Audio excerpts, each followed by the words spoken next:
భారత ప్రధాని నరేంద్ర మోడీ జనవరి 22న అయోధ్య రామ మందిరం ప్రారంభోత్సవం తర్వాత ఒక పథకాన్ని అయితే ప్రకటించేశారు అక్కడి నుంచే. సో అదే ప్రధానమంత్రి సూర్యోదయ యోజన. దీని కింద ఉచిత కరెంటు ఇవ్వబోతున్నట్టు ఆయన ప్రకటించారు.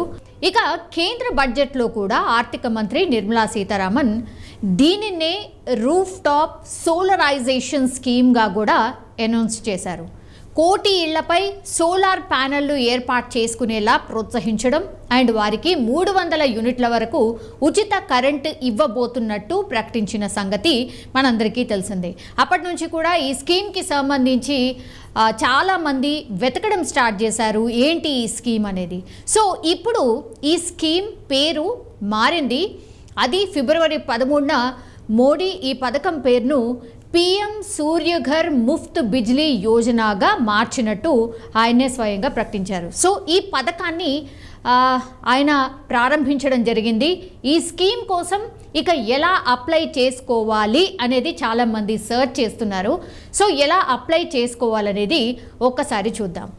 సౌర విద్యుత్ వినియోగం మరింత విస్తరించి అంటే సోలార్కి సంబంధించిన ప్యానెల్స్ పెడుతూ వాటికి సంబంధించిన విద్యుత్ని వినియోగించుకోవడానికైతే ఈ స్కీమ్ని లాంచ్ చేసినట్టు కనిపిస్తోంది. సామాన్య మధ్యతరగతి ప్రజలపై విద్యుత్ ఛార్జీల భారం ఏదైతే ఉంటుందో అది తగ్గించడమే ఈ కొత్త పథకం యొక్క లక్ష్యం. సో ఈ పథకం కోసం అయితే కేంద్ర సర్కార్ 75,000 కోట్లు ప్రకటించారు. సో దేశవ్యాప్తంగా అయితే 1 కోటి ఇళ్లకు 300 యూనిట్ల వరకు ఫ్రీ కరెంటు ఇస్తామని వాళ్ళైతే అనౌన్స్ చేసిన పరిస్థితి కనిపిస్తోంది. సో ఈ పథకం కోసం PM సూర్యఘర్ .gov.in వెబ్సైట్లో అప్లై చేసుకోవాలని సూచిస్తూ ఉన్నారు. మరి రూఫ్ టాప్ సోలార్ కోసం కూడా అప్లై చేసుకోవాలి. అది ఎట్లాగో ఒకసారి చూద్దాం. తొలత PM సూర్యఘర్ .gov.in పోర్టల్లో మీ పేరునైతే ఫస్ట్ రిజిస్టర్ చేసుకోవాల్సి ఉంటుంది. దీనికోసం అయితే మీ రాష్ట్రం పేరు, ఇప్పుడు తెలంగాణ అనుకోండి, తెలంగాణ రాష్ట్రం పేరు అక్కడ పేర్కోవాల్సి ఉంటుంది. దెన్ విద్యుత్ సరఫరా చేసే కంపెనీ పేరును ఎంచుకోవాలి. విద్యుత్ సరఫరా చేసే ఏ కంపెనీ మీకు కావాలో అక్కడ కూడా ఆప్షన్స్ ఉంటాయి, దాన్ని క్లిక్ చేస్తే సరిపోతుంది.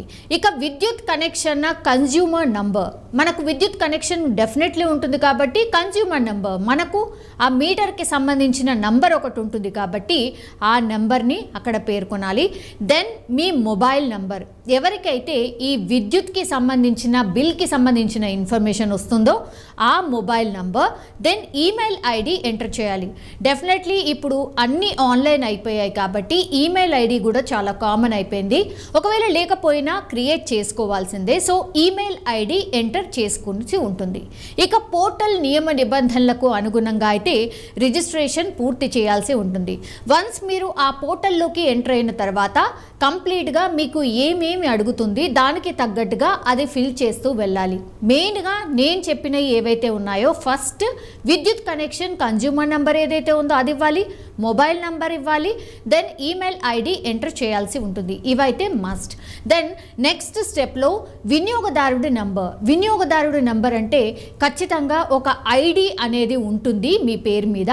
ఆ ఐడి నంబర్, వినియోగదారుడి నంబర్ కంపల్సరీ ఇవ్వాలి. దెన్ మొబైల్ నంబర్తో లాగిన్ చేయాలి. ఏదైతే నంబర్కి మీకు బిల్ వస్తుందో అదే నంబర్తోని మీరు లాగిన్ చేయాల్సి ఉంటుంది. అక్కడే రూఫ్ టాప్ సోలార్ కోసం అప్లై చేసుకోవాలి. సో ఇది ప్రాసెస్. దెన్ అప్లికేషన్ పూర్తి చేసి డిస్కమ్ అనుమతులు వచ్చే వరకు కంపల్సరీ వెయిట్ చేయాల్సిందే. ఇవన్నీ అప్లికేషన్ ప్రాసెస్ అయిపోయిన తర్వాత వెంటనే మనకు ఈ స్కీమ్ అప్లై అవుతుంది అనుకుంటే పొరపాటు. దీనికోసం ఒక ప్రాసెస్ ఉంటుంది. వాళ్ళందరూ కూడా ఫిజికల్గా వచ్చి మీరు ఇచ్చినటువంటి ఆర్ ఎంటర్ చేసినటువంటి ఇన్ఫర్మేషన్ ప్రాపర్గా ఉందా లేదా అది చెక్ చేసుకుంటారు. సో ఆ ప్రాసెస్కి కొంత టైం అయితే డెఫినెట్లీ పడుతుంది. సో అనుమతి వచ్చాక మీ డిస్కమ్లోని నమోదిత విక్రేతల నుంచి సోలార్ ప్లాన్ ఇన్స్టాల్ చేసుకోవాలి. మీకు ఒక్కసారి కన్ఫర్మ్ అయిపోయిన తర్వాత ఆ సోలార్కి సంబంధించిన ప్యానెల్స్ ఏవైతే ఉంటాయో మీరు ఎక్కడైతే పెట్టుకోవాలని అనుకుంటున్నారో కంపల్సరీగా ఆ ప్లేస్ అదంతా కూడా చెక్ చేసుకొని వెళ్తారు.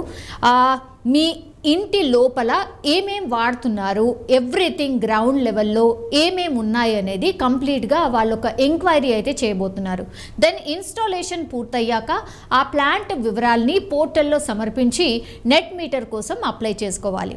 ఇదంతా కూడా కరెంట్కి సంబంధించిన వాళ్ళు ఎవరైతే ఎంక్వైరీ చేస్తారో, ఎంక్వైరీ కోసం వస్తారో ఇవన్నీ ప్రొసీజర్ అంతా చెప్పడం ఉంటుంది.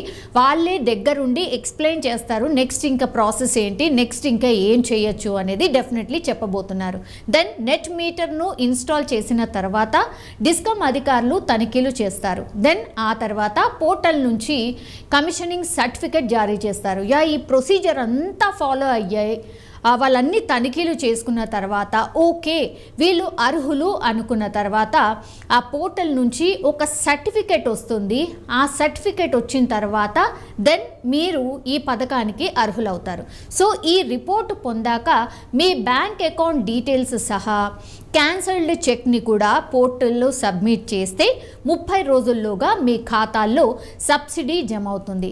సబ్సిడీ అమౌంట్ కింద ఈ స్కీమ్ పూర్తిగా డిజైన్ చేసున్నారు కాబట్టి కంప్లీట్లీ ఆ ప్రాసెస్ అంతా ఫినిష్ అయితే కానీ మీకు 30 రోజుల్లోగా మీ ఖాతాల్లో ఆ సబ్సిడీ అమౌంట్ ఏదైతే ఉంటుందో అదైతే జమ అవుతుంది. సో ఈ పూర్తి ఇన్ఫర్మేషన్ ఆధారంగానే ఈ స్కీమ్ ఎట్లా వర్క్ అవుతుంది, ఏమేమి అవసరం అవుతాయి అండ్ ప్రొసీజర్ ఏంటి అనేది కంప్లీట్లీ మీకైతే అర్థమయ్యే ఉంటుంది. సో ఇంత ప్రొసీజర్ ఫాలో అయితే కానీ మనం అనుకున్నటువంటి ఏదైతే pmsuryaghar.gov.in పోర్టల్లో ఈ కంప్లీట్ ప్రొసీజర్ ఫాలో అయితే కానీ మనము ఈ స్కీమ్కి సంబంధించి అంటే మనం అర్హులం కాము. ఇదంతా గ్రౌండ్ లెవెల్లో చెక్ చేసుకున్న తర్వాతే ఈ 300 యూనిట్ల ఫ్రీ కరెంట్ ఏదైతే కేంద్ర సర్కార్ ఇస్తోందో దానికి అర్హులుగా అవుతాం.